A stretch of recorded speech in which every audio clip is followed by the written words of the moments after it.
เผ็ดนำเผ็ดเปรี้ยวหวาน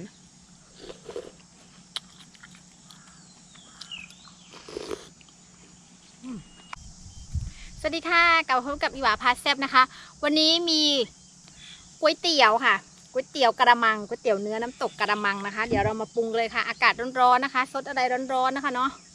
มาปรุงก๋วยเตี๋ยวยังไงให้คนจำเราได้นะคะเนาะนี้ใส่เป็นน้ำตาลนะคะใส่ลงไปจ้าเบาหวานเข้าแล้วค่ะงานนี้พริกนะคะพริกป่นค่ะใส่ลงไปเลยจ้าอร่อยปากลำบากตูด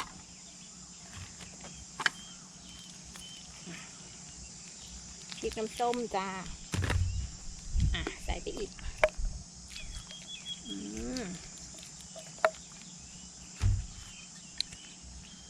ปลาค่ะลืมอะไรไม่ลืมนะคะลืมตะเกียบเนาะ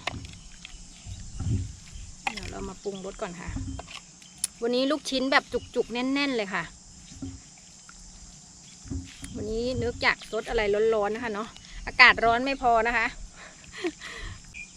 เดี๋ยวชิมก่อนไม่เปรี้ยวแคบหมูนี่ขาดไม่ได้เลยลูกชิ้นแน่นๆจุกๆ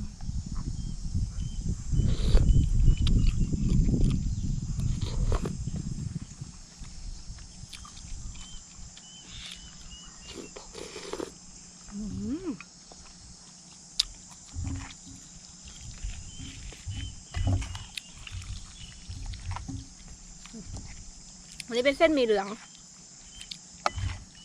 ย่างนิดหนึ่งค่ะเนาะ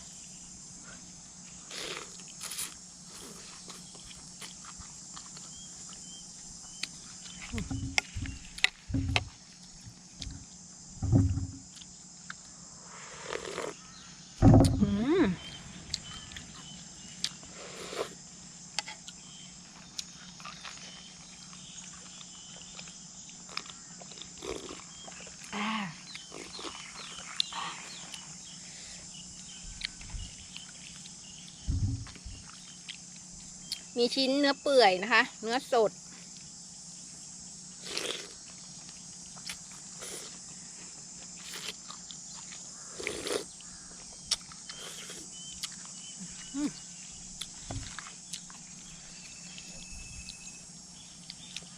ไม่น่าลืมตะเกียบนะคะ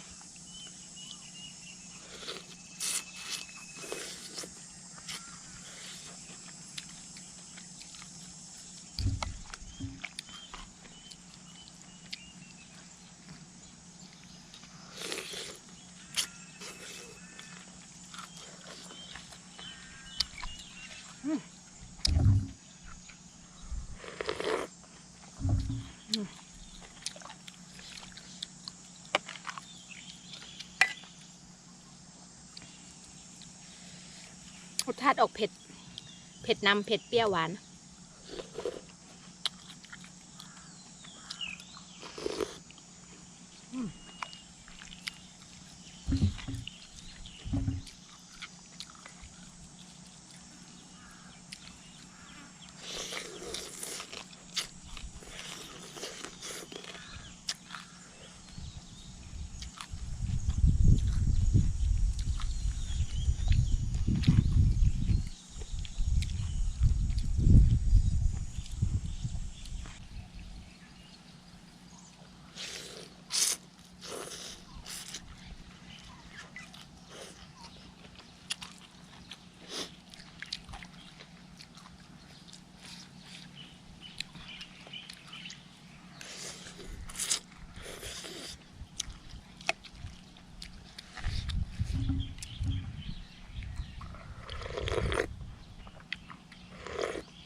ก๋วยเตี๋ยวก็ร้อนอากาศก็ร้อน